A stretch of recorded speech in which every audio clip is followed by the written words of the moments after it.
iDS Talks is a podcast dedicated to helping corporations and law firms find new and effective ways to leverage data, giving them a decisive advantage both in and out of the courtroom.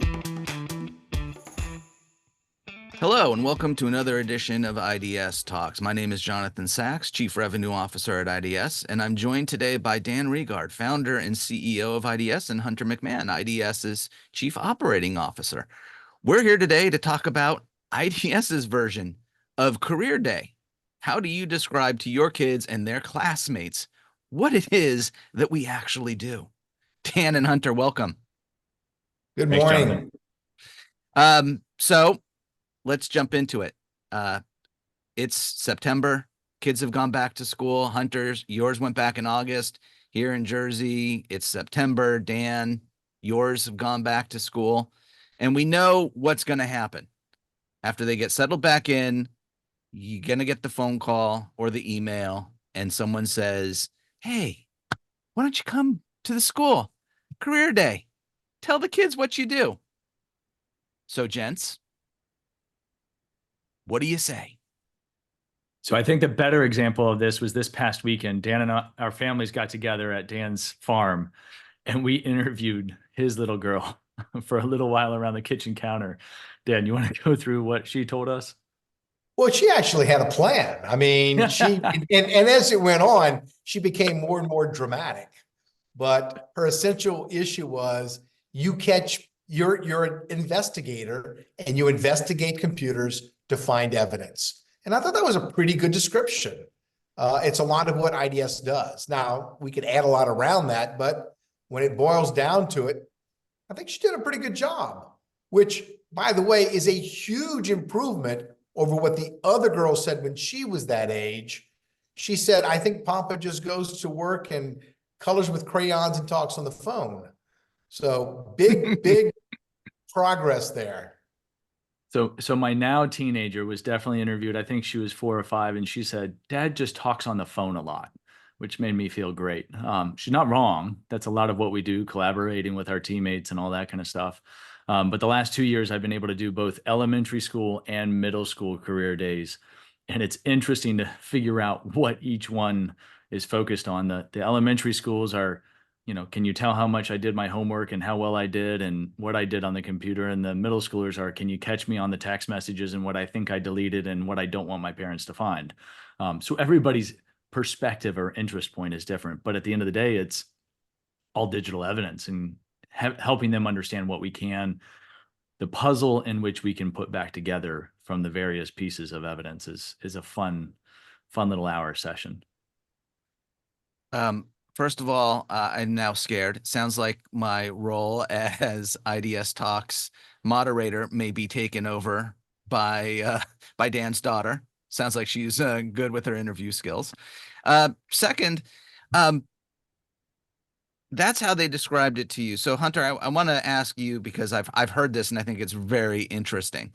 When you were doing Career Day last year, they tied it into, I don't want to ruin the punchline, but you know where I'm headed. So can you walk our listeners through how you explained it at that particular Career Day?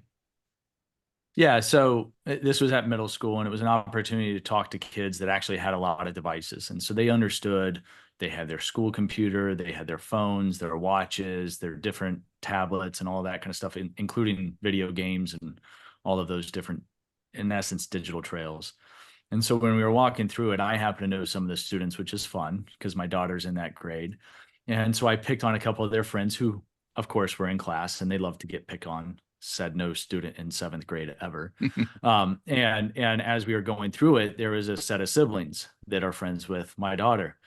And so I gave them a story, just like we talk about, right? If you can control the narrative, you can really have an upper hand on your case. And so I said, in this story, Jack, for example, was allegedly sending my daughter mean text messages.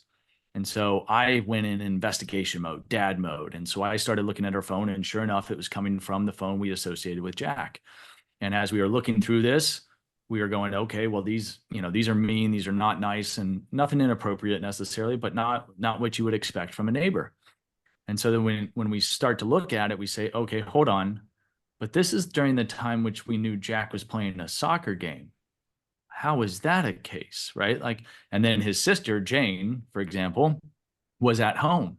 Turns out the phone on Wi-Fi at home. And lo and behold, it was the daughter who was mad at my daughter for something else that had happened that started sending messages from Jack's phone. But it took kind of angling these different sources. And so it really got the kids' wheels turning.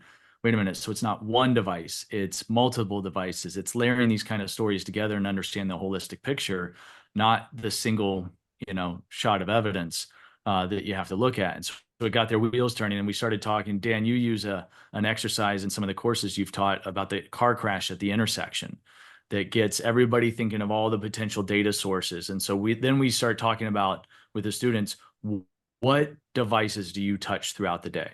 What Wi-Fi networks, all these things. And it gets their wheels turning from oh man, I leave a digital trail everywhere I go. Every time I touch a new device, every time I go into somebody else's home and use their Wi-Fi, log into a computer or don't log into my computer that I allegedly did my homework on, all these things that their wheels just start turning and they get scared really quick. The fun part is always the teacher in the background going, see, I told you you didn't try to do your homework.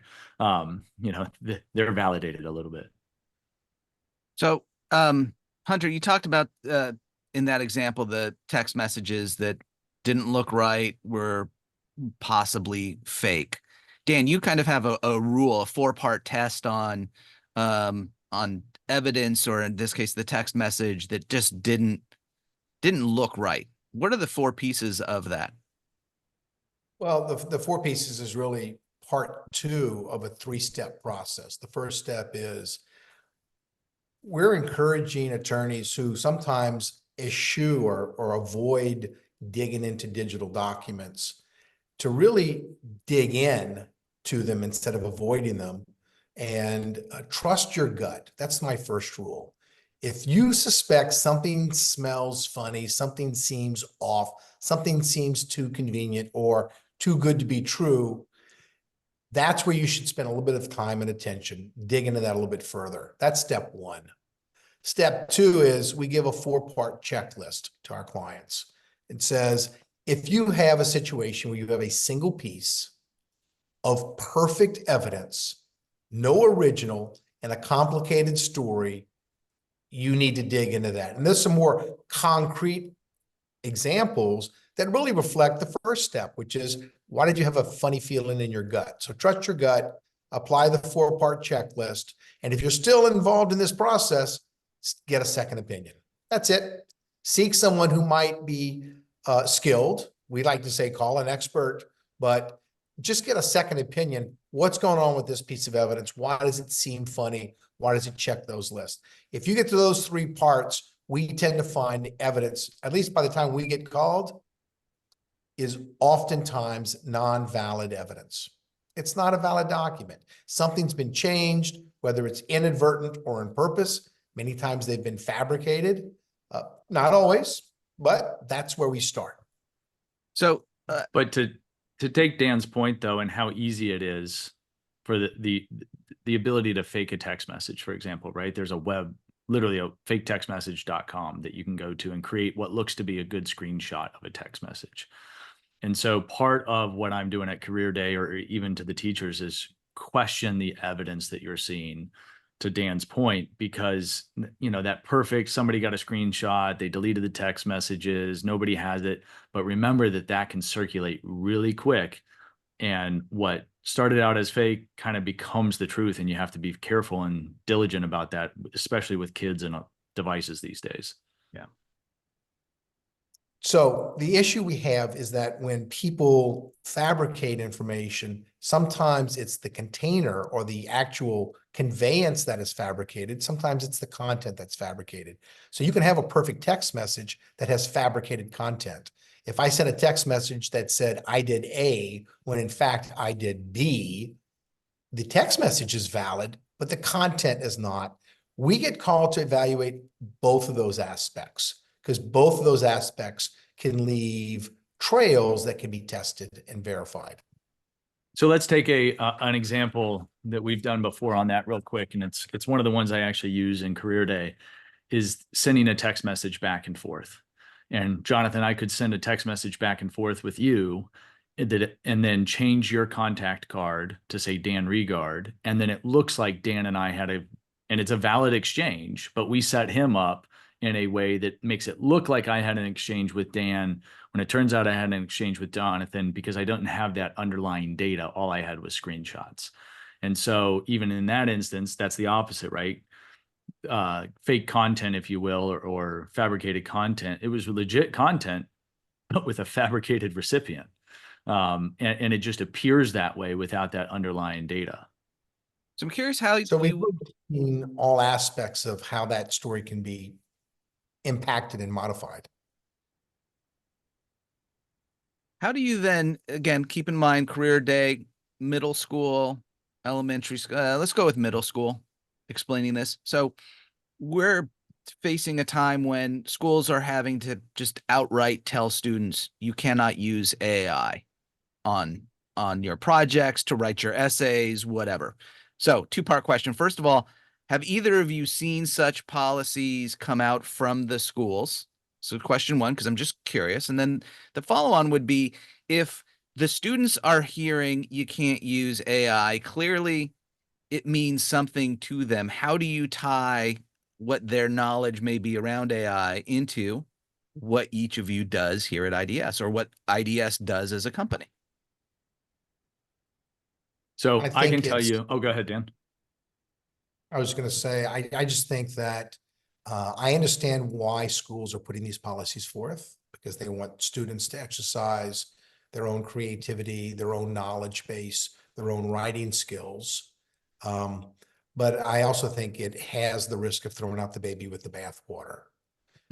There's a lot of ways to use AI. Some of them are so built into our daily lives now, we forget that that is actually impacted, affected, or driven by AI.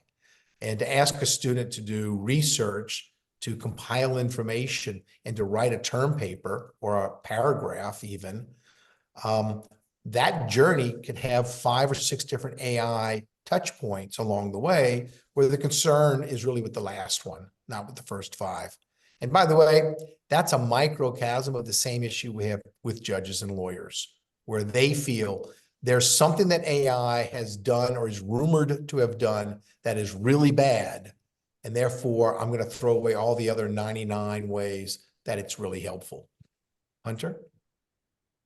Yeah, I was going to say, especially with a group of teenagers that are inherently curious, I think telling them that they can't do something is an invitation for them to figure out how to do it, even though you don't want them to do it. So rather than telling them they can't, figure out how to expose them to it and the rules of the road, if you will, on how to properly use it. So Dan was visiting a few months back, and I think you made caricatures for all my kids in ChatGPT that I think my little guy still has printed up in his room, a little baseball player, and you could change it. But it was an interactive session with him, so he understood it. Am I going to install it on his device so he can go, use it freely? Probably not.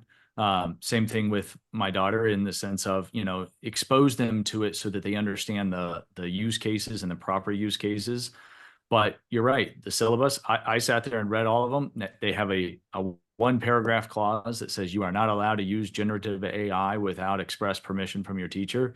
Looks like it was a county level, insert this into every syllabus, because I read it several times, which I think is a good rule. But I think we can't hide our heads, or, in the sand, if you will, and just say it's not going to impact them and how they do things later. So they've got to learn how to use it, not just to avoid it. I'm laughing because it's a great topic, and it reminded me of a science fair project that a friend of ours' daughter did in 8th grade, where she compared 4 different systems that were used to detect whether or not AI had been used. And she used the same prompt and just put the results in. And I think 3 of the 4 systems failed. And so it's, Hunter, to your point, they're curious. Are they curious and they want to push the boundaries and see if they get caught? Do they just not use it at all? And Dan, I think your point about the judges is spot on. I mean, we read these cases. We've seen a couple of them come out where the brief was submitted by the attorney, and there was they did not check the citation, and it was a hallucination generated from the system, and so now it's suddenly bad to use. But that is throwing the baby out with the bathwater, right? AI can be a good starting point for a lot of things, and it may not be, perfect, but is it really that different than the days of I'm going to go and look at an encyclopedia at the library and I'm going to pull a different source? I mean, it's pulling the sources together for us, and in some cases summarizing it much faster. Well, but sometimes the summary is wrong. Dan, you ran one this past weekend where, I think the way the phrase we came up with was rapid insights, not finality, or something like not determination. And so the idea that it got 90% of the summary right, except for that final point, but which Dan was important, which was very critically important, but it didn't replace kind of what we were going to do and ultimately read the order. It just said, okay, here are the key highlights. For me, that is very helpful, because if I can get the highlights, I can read the order, if you will, or the motion with greater clarity and retention. But you still got to read it. You still got to understand it, because Dan's example, he was like, well, I think it actually came out like, what was it, Dan? I think it came out differently, and it was this. And it was like, you're right. It summarized 3 issues in a court order, and it said the third issue was affirmed. And I wrote and said, actually, I think the third issue was reversed. And the engine said, oh, excuse me for making a mistake. You're right. It was reversed. And here's a summary of the reversal. Well, the difference between an affirmation and a reversal is as big as you can get. So it got it wrong. By the way, when it summarized it in the correct direction, the summaries were actually very good summaries. So if I wanted to read the order and then explain it to someone else, these summaries would help me really save words and be economical in my presentation. But it was incumbent upon me to make sure the summaries were accurate. I have this discussion all the time with people, and I like to say, I'm not ready for AI to drive my car, but every single day I'm happy for it to tell me where it thinks I should drive my car. And that's an important distinction. I like to use it for navigation, not adjudication, for directional assistance, not for decision-making.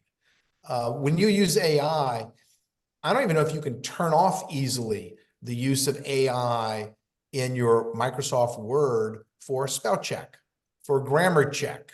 And those things highlight automatically, filling in certain words, suggesting the end of a word or the end of a phrase. These grammatical assistances or orthonological assistances are just built in, and we just sort of expect it now. You can't go to Google and research something or any other search engine and not expect an AI lift that helps understand or try to understand what your query is and give you ranked results. It's very difficult to go to Amazon and search for a book and not have AI feed you related books by topic, by author, by rankings, or to go and look at a movie and not have an engine like Netflix suggest, based on your prior reviewing history, you might like these titles. So AI is constantly around. It's not making the final decision, but it is providing a contextual, directional lift. But I think that goes back to kids in career day, teaching them how to use it, not to avoid it, letting them know where the guardrails are, how to put them on themselves, how to independently verify information that they're getting rather than just assume it's correct. Everything on the internet's correct, right? Said nobody with any level of certainty. And so you look at that and you say, how do we teach them to use the technology that is now available and at their fingertips on the supercomputers that sit in their pockets? That's 100% agree with that last part, Hunter. The notion of it is out there. It is something that is readily available. It is something that they're going to have to learn to use. in their life going forward. It's almost like understanding and using AI is just going to become a function of their everyday. Dan just shared how it's involved and you may not even be aware of it, or consciously aware of it. So let's close it out with this. And I almost wish I could put headphones like I have on each of you that would block your sound. You walk into the classroom and you've got your 1 minute or so. The three of us know that if it was me, it would take 10 minutes, but you get your 1 minute of the, hey class, here's Dan Regard, CEO of iDS. And Dan, here's the class. Tell them what you do in about a minute.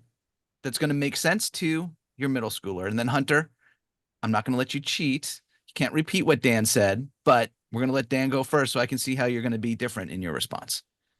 Welcome to class, Mr. Regard. Man, it's great to be here. I don't know who your teacher is here, but it's great to see the classes and the students. What do I do? What does iDS do? We help people find truth through data. It's that simple. Whatever anyone says happened might be what happened. We look at phones and emails and internet resources and social media to confirm, is that really what happened? Is that when it really happened? Thank you, Mr. Regard. Mr. McMahon, welcome to class. What do you do? Thanks for having me. So, at the end of the day, I catch liars. That's it. Mic drop. That's it. You want more than that? No. So at the end of the day, what we do is we look at all of the digital trail that you leave behind on every device that you touch or interact with. And we figure out what really happened, because every day our memory fails us. You all know that because you didn't get 100% on the test coming into today, despite studying. Our memory fails us, but the digital trail, that holds the truth. All right. Well, gents, I appreciate you spending the time with me today. Thank you, Dan and Hunter. I think based on this conversation, there are going to be a couple of follow-on podcasts building off of what you've shared. We won't necessarily have to make it middle school level conversation. We'll elevate it a bit. I'd also like to spend a minute here thanking our regular subscribers, those who also might be first-time listeners. If you want to learn more about iDS, or you want to subscribe to our iDS Talks podcast, you can visit idsinc.com or wherever you normally get your podcasts from. Thank you again for joining us, and I look forward to talking more about data with you on our next edition of iDS Talks.